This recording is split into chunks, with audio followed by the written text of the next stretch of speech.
الحمدللہ رب العالمین الصلاۃ والسلام علی خاتم النبیین وعلی آلہ وصحبہ اجمعین اما بعد بسم اللہ الرحمن الرحیم۔ کیسے ہیں دوستو نصیحت کرنا، اپنے ارد گرد رہنے والے لوگوں کی اصلاح کرنا ہماری دینی ذمہ داری ہے، لیکن نصیحت اور اصلاح کا طریقہ دانشمندانہ اور مؤثر ہونا چاہیے۔ ہمارے سامنے اگر کسی سے کوئی غلطی ہو جائے، ہم اسے ڈائریکٹ لیکچر دینا شروع کر دیتے ہیں، اسے ڈانٹنے لگ جاتے ہیں، اور ہمارے معاشرے میں اکثر یہ بات دیکھی گئی ہے کہ ہم نصیحت اور تبلیغ کرنے کے بجائے سامنے والے کو جہالت اور ناسمجھی کے طعنے دینے لگ جاتے ہیں اور اسے برا بھلا کہنا شروع کر دیتے ہیں، جس کا نتیجہ یہ نکلتا ہے کہ وہ بندہ اپنی غلطی کوتاہی ماننے کے بجائے، اس کی اصلاح کرنے کے بجائے بغاوت پر اتر آتا ہے اور اپنے گناہ پر مزید ڈٹ جاتا ہے۔ اب آپ معلم کائنات رحمت عالم نور مجسم صلی اللہ علیہ وسلم، بالکل آپ کا طریقہ اسے یکسر مختلف تھا۔ آپ کے سامنے اگر کسی سے کوئی غلطی ہو جاتی تو آپ اسے ڈائریکٹ نصیحت کرنے کے بجائے پہلے اسے اپنی غلطی کا احساس دلاتے تھے۔ دوران گفتگو آپ انتہائی نرم اور لطافت سے بھرپور لہجہ اختیار فرماتے تاکہ سامنے والے کو اپنی کوتاہی اور غلطی اور گناہ کا احساس ہو جائے۔ جب غلطی کرنے والے کو اپنے گناہ کا احساس ہو جاتا تو رسول اللہ صلی اللہ علیہ وسلم پھر نصیحت فرماتے۔ نتیجہ یہ نکلتا کہ سامنے والے کے لیے نصیحت قبول کرنا آسان ہو جاتا اور اپنی غلطی اور کوتاہی کی اصلاح کرنا بالکل آسان ہو جاتا۔ حدیث مبارکہ میں ہے، حضرت سیدنا ابو امامہ باہلی رضی اللہ تعالیٰ عنہ روایت کرتے ہیں، میرے آقا و مولا نبی کریم صلی اللہ علیہ وسلم کی بارگاہ بے کس پناہ میں ایک نوجوان حاضر ہوا۔ اس نے عرض کی، یا رسول اللہ صلی اللہ علیہ وسلم، یا رسول اللہ، آپ کا ہر حکم ماننے کے لیے تیار ہوں، نماز روزہ زکوٰۃ ہر چیز کرنے کے لیے تیار ہوں، لیکن مجھے زنا کی اجازت دیجیے۔ یہ سن کر آس پاس جو صحابہ ارد گرد بیٹھے ہوئے تھے سخت غصہ ہوئے، انہوں نے کہا کہ رسول اللہ صلی اللہ علیہ وسلم کے سامنے یہ نوجوان، تم یہ کیا بات کر رہے ہو؟ حضور رحمت عالم نور مجسم صلی اللہ علیہ وسلم نے فوراً ارشاد فرمایا کہ اسے چھوڑ دو اور اسے میرے قریب آنے دو۔ تو وہ نوجوان حضور نبی کریم صلی اللہ علیہ وسلم کے بالکل قریب آ کر بیٹھتا ہے۔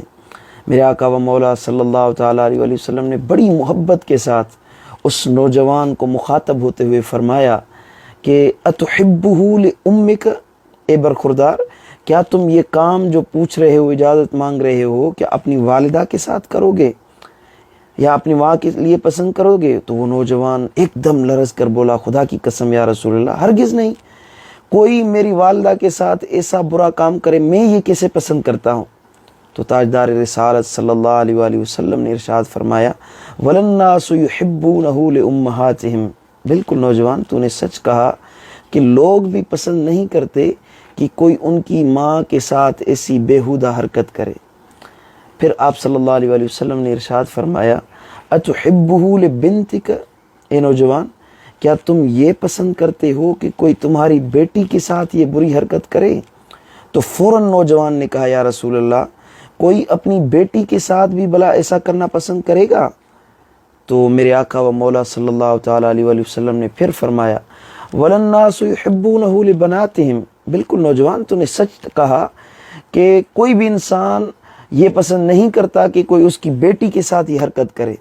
پھر آپ صلی اللہ علیہ وسلم نے سوال فرمایا، اَتُحِبُّهُ لِأُخْتِكَ، کیا تم یہ پسند کرتے ہو کہ تمہاری بہن کے ساتھ کوئی ایسا کرے؟ تو اس نوجوان نے پھر کہا، یا رسول اللہ، اللہ کی قسم، میں ہرگز یہ پسند نہیں کرتا کہ میری بہن کے ساتھ کوئی ایسا عمل کرے۔ تو میرے آقا و مولا صلی اللہ علیہ وسلم نے ارشاد فرمایا، وَلَلنَّاسُ يُحِبُّونَهُ لِأَخْوَاتِهِمْ،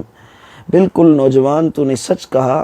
کہ اسی طرح لوگ بھی یہ بات پسند نہیں کرتے کہ ان کی بہن کے ساتھ کوئی یہ فعل کبھی اور بلا فعل کرے۔